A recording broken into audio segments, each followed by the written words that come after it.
Hi everyone. In this video, I'm going to show you how to get Gemini AI API key. So first of all, open a browser and type in here Gemini API. Hit enter. Now once you're here, go to the first link right here. Now once you're in the website, scroll down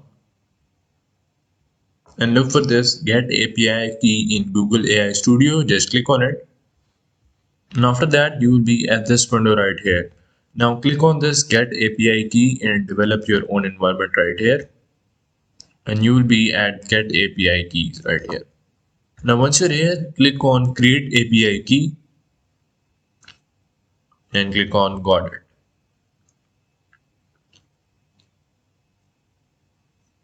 Now in here, click on Create API key New Project, and here your API key has been generated. You can copy it and use it as you want. In here, you will have all the history of your API keys that you generated, and you can delete them as well by just clicking on this button right here, and that API key would be deleted.